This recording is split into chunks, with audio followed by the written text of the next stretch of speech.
Today, I'm walking you step by step through the 2023 goal tracker I created for my YouTube business. And if you have a numeric goal that you're trying to hit next year, like a certain amount of revenue or order quantities, this is going to be a great video for you. I'm going to start with what my goal is. I'm going to show you the lazy way to forecast your goal.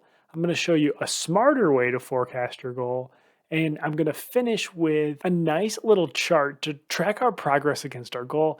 And I'm going to sprinkle in some fun Excel stuff along the way. So let's get started right now. My goal for 2023 is 10,000 YouTube subscribers for this channel by the end of the year. And that's my only goal for this business this year. And so I'm first going to walk you through kind of the lazy way to forecast this goal of 10,000 subscribers. And so to set up my goal tracker, I'm just going to type a date in the month of January. And I've already got some custom formatting here where I'm just on custom. I've got 3 M's here, and that's going to format this date like this. And then I'm just going to add in this cell, I'm going to add 31 to that. And then I'm going to drag that all the way across till I see December, and that's going to come in handy for our progress bar later. So the lazy way to do this is just to calculate the monthly subs based on our goal. So I'm going to press plus sign. I'm going to highlight the goal here, F4 to lock it into place, divided by 12. And then click on this little green square, drag it all the way to December, jump over to the end, Alt-Enter is a fast way to sum those cells. Then we'll do a total subs calculation here where the month of January is just the January ending balance, and then every month moving forward is the new month plus the previous, and then I'll drag that all the way across. It sums to 10,000, which is what we're looking for. And this is a lazy way to forecast that goal because it really ignores the current state and the trends of my channel. So to do this a little bit better, we're going to jump over here, and I'm going to call this my assumptions section. We're going to do a little math to make a better forecast. The first thing we're going to consider is the number of subscribers that I'm going to end this year with, and then projecting that to be about 1,600. And then from there, I can calculate the difference between these two numbers. And this formula shows that I really only need 8,400 new subscribers to hit my 10,000 subscriber goal. And another thing to take into consideration is the current monthly subscriber run rate of my channel. And so I'm currently getting 100 subscribers per month. And when you annualize that times 12, it's 1,200 subscribers per month that I'm currently getting. And so the difference between the 8,400 subscribers that I need minus the annual run rate, I'm going to call the total incremental subscribers. And I can calculate the monthly incremental subs as this, just divided by 12. And the only way I'm going to get new subscribers to this channel is to create great content for people like you watching this video. So leave a comment and let me know, what are you struggling with in Excel right now? And I'll create a video to help you with that topic. So for the smarter goal, moving back up here, we've got our current run rate, which is this monthly rate, F4 to lock that into place, and drag that all the way to the right. And then we need to forecast out the incremental subscribers that we're going to get. On average, we need 600 per month.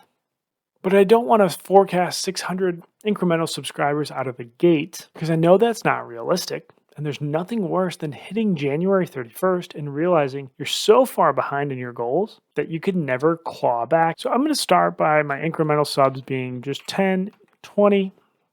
And then in March, I'm really going to start ramping it up. 100, 200, 250, 300, 500, 600, 700, 1,200. 1,500, 1,820 to finish up. So the sub count here, January is going to be a little bit different. So we'll start with that 1,600. We'll add the run rate plus the incremental. And then moving forward, the sub count is just going to be the previous month sub count plus the run rate plus the incremental. I'll drag that all the way to the right. It sums to 10,000, which is what I want to see. Alt-Enter to add sums to both of these. So now we've got a better goal, and here's how we're going to track our progress against it. We'll create a new line down here called actual. And as the months pass, I'll key the values into the corresponding cells. And I also want to visualize my progress to the goal. And to do that, I'm going to jump up here and create a goal tracker section. And I want to see the actual progress that I've made and the remaining progress. And I want to do so year to date and year to date as a percentage. To pull the actual progress that we're making, I'm going to do an X lookup. And the lookup value is going to be the month of today and then -1. And we're going to look that value up. I'm going to use the month formula again of our dates up here. We'll press F4 to lock those into place. And then the return array is going to be this actual down here. We'll press F4 to lock that into place, close parentheses, and press enter. And so what this month today -1 is doing is it's looking at today, and I'm recording this in December. So it's finding the month of December and subtracting 1 because, for example, you're keying in November's values in December. So I can press F9 to evaluate that. And you can see it's returning 11, which is what I would expect, which is December -1. And it's 0 because there's no actual data, but I can just stress test it. I'll put 250 here, and you can see the formula returns 250 as it should. And so I'm going to press F2 to edit this, and then just copy the entire formula, paste it down here, and the remaining is just going to do the same, but I'm just going to adjust the return array to return the sub count. So it returns the sub count for November. And then the remaining is just equal to that number minus the actual. And so I'm going to copy that here and use that in the year-to-date percentage. The year-to-date percentage is the actual divided by the sub count goal for that month. And then the remaining is just equal to 1 minus the actual. So another way is just to make sure this works. I'm going to type in 40/40, which is half of the goal. So I'd expect it to be 50%. And I'm going to create a chart for this. So I'm going to highlight these values, press Control, highlight these values, go up here to Insert, and under Bar, I'm going to look for a stacked bar.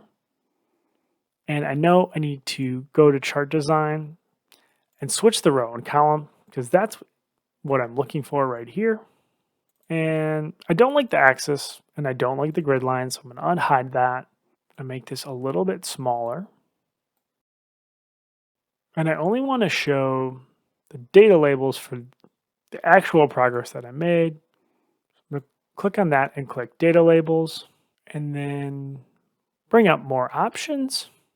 And under Text Options, I'm going to change it to white. I'm just going to right click here and go to Format Data Series. And then under Gap Width, adjust that gap width. That'll make the bar a little bit bigger. So I'm just going to make it 50%. There, that bar looks good. And then the last thing I'm going to do is I'm going to change this color. I'm going to make it a light blue fill to show that that is the remaining portion of the chart. And then lastly, I don't like this outline here. So I don't want an outline on the chart. I'm going to hide that outline. And this looks good. And now you're going to want to check out this next video that YouTube thinks you're sure to enjoy, and I will see you next time.